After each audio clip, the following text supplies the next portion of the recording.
একটা মোর্চা হিসেবে দিল্লিতে যা চলছে সেই ব্যাপারে উনি পরামর্শ দেবেন, আলোচনা করবেন এবং আমাদের এখানে যারা কর্মী যারা আছে তারা 2023-এর লক্ষ্যে ঝাঁপিয়ে পড়বে। সেই হিসাবে ওনার একটা বিশেষ পরিচয় আছে। উনি বর্তমানে ভাজপা অনুসূচিত জাতি তথা তফসিলি জাতি মোর্চার রাষ্ট্রীয় সোশ্যাল মিডিয়া প্রভারী। বর্তমানে উনি দিল্লি বিশ্ববিদ্যালয়ের পলিটিক্যাল সায়েন্স অ্যাসিস্ট্যান্ট প্রফেসর পদে ব্রতী আছেন। উনি জওহরলাল নেহরু বিশ্ববিদ্যালয়ের পিএইচডি ডিগ্রি করেছেন। উনি বিশ্ববিদ্যালয় থেকে এমফিল তথা মাস্টার ডিগ্রিও দিয়েছেন। তিনি 7 বর্ষব্যাপী অখিল ভারতীয় বিদ্যার্থী পরিষদের কর্মকর্তা ছিলেন। এছাড়া দিল্লি প্রদেশ সহ সেক্রেটারি পদে তিনি দায়িত্ব সামলেছেন। তিনি রাষ্ট্রীয় স্বয়ংসেবক সংঘের মিডিয়া প্যানেলিস্টের দায়িত্বে ছিলেন। আপনারা ওনাকে বিভিন্ন হিন্দি এবং ইংরেজি চ্যানেলে দেখে থাকবেন। তিনি অন্তর্রাষ্ট্রীয় মঞ্চে ভারতের হয়ে বিভিন্ন সম্মেলনে অংশগ্রহণ করেছেন, রাশিয়াতে ওই মঞ্চে যোগদান করেছেন। সুতরাং ওনার এই ইন্ট্রোডাকশনের পরে আমি অনিমাজিকে বলবো আমাদের ভবিষ্যতের যে দৃষ্টিকোণ, কালকের যে আলোচনা এবং আমাদের তফসিলি জাতি মোর্চা ভারতীয় জনতা পার্টি প্রতিষ্ঠিত হওয়ার পর তার যে সাফল্য এবং বিভিন্ন অংশগ্রহণ এবং নজিরবিহীন ভাবে আমাদের এইবারেই লোকসভায় সবথেকে বেশি সংখ্যক এমপি আছেন এবং তফসিলি জাতিকে বিভিন্নভাবে উন্নত করার ক্ষেত্রে আমাদের মোদীজি সরকার যে সাহায্য বা যে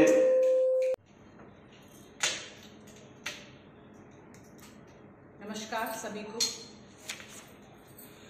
विभिन्न मीडिया चैनलों से आए हमारे मीडिया बंधु, मंच पे उपस्थित हमारे वर्तमान में विधायक, हमारे अनुसूचित जाति मोर्चा त्रिपुरा के अध्यक्ष नूतन दास जी, आप सभी का एक बार अभिनंदन करना चाहती हूँ, धन्यवाद करना चाहती हूँ कि आपने यहाँ आकर हमसे हमारी बात जानने का एक प्रयास किया है।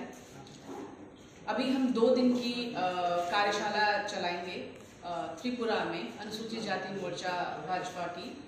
हमें पता है कि सोशल मीडिया का महत्व क्या है और उसी आउटरीच को बढ़ाने के लिए अभी हम अपने कार्यकर्ता जो कि प्रदेश स्तर के हैं, जो जिला स्तर के हैं, मंडल स्तर के हैं, उन सबको हम सोशल मीडिया के कुछ गुण सिखाएंगे, कुछ उसको बेहतर करेंगे, उनको एनहांस करेंगे, इम्प्रूव करेंगे, ग्रूम करेंगे, ताकि हमारी जो भारतीय जनता पार्टी का जो लक्ष्य है, जो उद्देश्य है, जो संकल्प है, वो जन जन तक और भी मजबूती से पहुँचे, बहुत असरदार तरीके से भारत के नागरिकों के बीच में हमारी बात, हमारा संकल्प पहुँचे। इसके लिए हम 2 दिन की यहाँ पे कार्यशाला कर रहे हैं। आज उसका उद्घाटन सत्र होगा और कल पूरे दिन हम अलग अलग स्तर के कार्यकर्ताओं को सोशल मीडिया के सारे जो प्रभाव हैं, उसकी जो चुनौतियां हैं और उसके जो लाभ हैं, हमें पता है कि 2014 से यशस्वी प्रधानमंत्री श्री नरेंद्र मोदी जी ने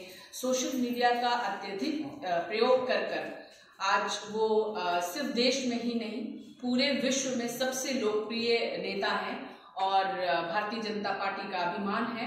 और ये सिर्फ मैं इसलिए नहीं कह रही हूँ कि क्योंकि मैं एक विचारधारा का प्रतिनिधित्व करती हूँ, मैं इसलिए कह रही हूँ कि आज़ादी के 70 सालों बाद एक ऐसा प्रधानमंत्री इस देश को मिला है जिसने सबका साथ, सबका विकास, सबका विश्वास और सबके प्रयास की बात की है। उन्होंने कोई चीज़ मुफ्त देने की बात नहीं की, उन्होंने कहीं भी महिला को पीछे नहीं छोड़ा, उन्होंने हमारे दलित समाज को पीछे नहीं छोड़ा, उन्होंने गरीबों के लिए वो कदम उठाए हैं जो आज तक किसी भी सरकार ने ना ही सोचा और संकल्प की तो बात ही छोड़ दीजिए। और उसका जो अलग अलग बहुत से राज्यों में भी भारतीय जनता पार्टी है और ये दिखता है। अभी ही 10 मार्च को एक निर्णय आया है जिसमें 5 बड़े राज्यों में चुनाव था और प्रचंड बहुमत के साथ भारतीय जनता पार्टी ने पुनः उन सभी राज्यों में अपनी सरकार बनाई है। और मैं ये कहना चाहती हूँ कि ये किसी सांप्रदायिक हिंदू मुस्लिम के आधार पर नहीं बनी है, विकास के आधार पर बनी है। ये सफ़र शुरू हुआ था 2014 में जब पहली बार प्रधानमंत्री जी मेंबर ऑफ पार्लियामेंट चुनकर आते हैं और आते ही किसी चुनाव के लिए नहीं, ध्यान होगा आप लोगों को कि उन्होंने अपने जो हमारे जो डिग्री सर्टिफिकेट्स होते हैं उसको सेल्फ अटेस्ट करने की एक मुहिम चलाई थी। बात छोटी होगी लेकिन एक गरीब वर्ग का व्यक्ति जिसके लोग नहीं गैजेटेड ऑफिसर होते थे, अनुसूचित जाति वर्ग का व्यक्ति जिसके लोग गैजेटेड ऑफिसर नहीं होते थे, किस तरह वो दफ्तरों में चक्करे काटते थे, हफ्ते भर लग जाता था, कभी कभी फॉर्म भरने की डेट निकल जाती थी। बहुत छोटी सी बात थी, पर किसी एक गरीब के परिवार में, एक दलित समाज के परिवार में इसका बहुत असर पड़ता है। ऐसे ऐसे बहुत सी आज भी आप देखेंगे तो जो अनुसूचित समाज के लिए जो पूरी वेलफेयर बजट है वो 1,42,000 करोड़ से भी ज्यादा है, और ये पिछले ही वर्ष जो केंद्रीय बजट में आया था उससे पूर्ण 13% ज्यादा है। मैं 10 सालों की बात नहीं कर रही, एक वर्ष में 13% है, और उसका जो अलग अलग बहुत से राज्यों में भी भारतीय जनता पार्टी है, और ये दिखता है। अभी ही 10 मार्च को एक निर्णय आया है जिसमें 5 बड़े राज्यों में चुनाव था, और प्रचंड बहुमत के साथ भारतीय जनता पार्टी ने पुनः सभी राज्यों में अपनी सरकार बनाई है। और मैं ये कहना चाहती हूँ कि ये किसी सांप्रदायिक हिंदू मुस्लिम के आधार पर नहीं बनी है, विकास के आधार पर बनी है। ये सफर शुरू हुआ था 2014 में, जब पहली बार प्रधानमंत्री जी मेंबर ऑफ पार्लियामेंट चुनकर आते हैं, और आते ही किसी चुनाव के लिए नहीं, ध्यान होगा आप लोगों को कि उन्होंने अपने जो हमारे जो डिग्री सर्टिफिकेट्स होते हैं उसको सेल्फ अटेस्ट करने की एक मुहिम चलाई थी। बात छोटी होगी, लेकिन एक गरीब वर्ग का व्यक्ति जिसके लोग नहीं गैजेटेड ऑफिसर होते थे, अनुसूचित जाति वर्ग का व्यक्ति जिसके लोग गैजेटेड ऑफिसर नहीं होते थे, किस तरह वो दफ्तरों में चक्करे काटते थे, हफ्ते भर लग जाता था, कभी कभी फॉर्म भरने की डेट निकल जाती थी। बहुत छोटी सी बात थी, पर किसी एक गरीब के परिवार में, एक दलित समाज के परिवार में इसका बहुत असर पड़ता है। ऐसे ऐसे बहुत सी आज भी आप देखेंगे तो जो अनुसूचित समाज के लिए जो पूरी वेलफेयर बजट है वो 1,42,000 करोड़ से भी ज्यादा है, और ये पिछले ही वर्ष जो केंद्रीय बजट में आया था उससे पूर्ण 13% ज्यादा है। मैं 10 सालों की बात नहीं कर रही, एक वर्ष में 13%। हर किसी की मंशा और उसकी जो आज पहली बार ऐसा है कि गरीब जो है वो हवाई यात्रा करने के सपने देख सकता है। इस देश का गरीब रोटी कपड़ा मकान से ऊपर नहीं सोच पाया। 50 वर्ष कांग्रेस की सरकार थी, इस कांग्रेस की सरकार ने दलितों को सिर्फ वोट बैंक बना के रखा। शर्म आती है मुझे कभी सोच के कि 50 साल इस देश ने कांग्रेस का बोझ ढोया है। कांग्रेस ने दलितों का तो छोड़ दीजिए, हमारे पूजनीय बाबा साहेब डॉक्टर भीमराव अंबेडकर का भी अत्यंत अपमान किया है, और ये बात भूलने की नहीं है। न देश को ये भूलना चाहिए, ना हमारे नागरिकों को, कांग्रेस पार्टी को ये बात भूलने देनी चाहिए कि जिस तरह से बाबा साहेब का अपमान हुआ है, उनको चुनाव नहीं लड़ने दिया गया है, उनको राज्यसभा में बैठने नहीं दिया गया है, इस तरह की बातें जो बाकी पार्टी करती हैं उससे ऊपर उठ के आज हम भारतीय जनता पार्टी माननीय मोदी जी के नेतृत्व में पंचतीर्थ बना रही है। बाबा अंबेडकर का सिर्फ देश में ही नहीं, लंदन में भी जो उनके रहने का स्थान था, एक कमरे में रहा करते थे, क्योंकि एक छात्र सिर्फ एक कमरा ही अफोर्ड कर सकता है, लेकिन उस पूरे होटल को उन्होंने खरीद कर और आज वहां पे अपना पंचतीर्थ बना रहे हैं। उसमें पैसे से ज्यादा, समय से ज्यादा मंशा लगती है। आज पूरे देश में सबसे बड़ा, भव्य और टेक्निकली एनहांस्ड म्यूजियम अगर किसी का है तो वो बाबा साहेब भीमराव अंबेडकर का है, 26 अलीपुर रोड पर। आप भी जब दिल्ली आइए तो उसमें एक बार जरूर जाके देखिएगा कि किस तरह का नेतृत्व प्रधानमंत्री मोदी जी इस देश को दे रहे हैं। और अगर केंद्र शासित भारतीय जनता पार्टी इतना सशक्त नेतृत्व दे रही है, देश का विकास हो रहा है, तो प्रदेश में भी उसकी झलक अवश्य पड़ेगी। मैं इन्हीं बातों से अपनी की बढ़ोतरी एससी वेलफेयर बजट में ये मंशा बताता है इस सरकार की। भारतीय जनता पार्टी की मंशा पर सवाल नहीं उठता, उस पर लोग विश्वास करते हैं। मोदी जी एक अलग समाज से आते हैं, वो दर्द समझते हैं, एक गरीब का दर्द समझते हैं, एक पिछड़े वर्ग के व्यक्ति का दर्द समझते हैं, एक अनुसूचित समाज के व्यक्ति का दर्द समझते हैं। इसीलिए आज वो चाहे शिक्षा का क्षेत्र हो जिसमें पोस्ट मैट्रिक स्कॉलरशिप है, फ्री कोचिंग की व्यवस्था है, बच्चों को, दलित समाज के बच्चों को आगे पढ़ने की जो व्यवस्था है, 5,000 करोड़ से भी ज्यादा का बजट उन्होंने दिया है केंद्रीय बजट में, जिसमें आप हायर एजुकेशन सिर्फ नेशनल ही नहीं, इंटरनेशनल एजुकेशन के लिए भी इस्तेमाल कर सकते हैं। फ्री कोचिंग क्लासेस मिलती है आपको लोक सेवा आयोग करने की, तैयारी करने की। तो इस तरह के ये जो अलग अलग कदम उठाए हैं हमारी सरकार ने, और अगर आप देखें तो उज्ज्वला जो योजना है उसका बहुत बड़ा लाभार्थी जो वर्ग है वो हमारे अनुसूचित समाज से आता है। अगर आप प्रधानमंत्री आवास योजना की अगर बात करते हैं वो हमारे समाज से आता है। फ्री वैक्सीनेशन हुई, जो सवर्ण जाति के संपन्न लोग थे वो तो शायद 1800-2000 देकर वैक्सीनेशन ले लेते, लेकिन देश की महामारी में 2000 की वैक्सीन को जन जन तक पहुंचाया, वो भी पूरे मुफ्त में। ये एक बड़ा कदम था। करने में 10 साल लग जाते थे।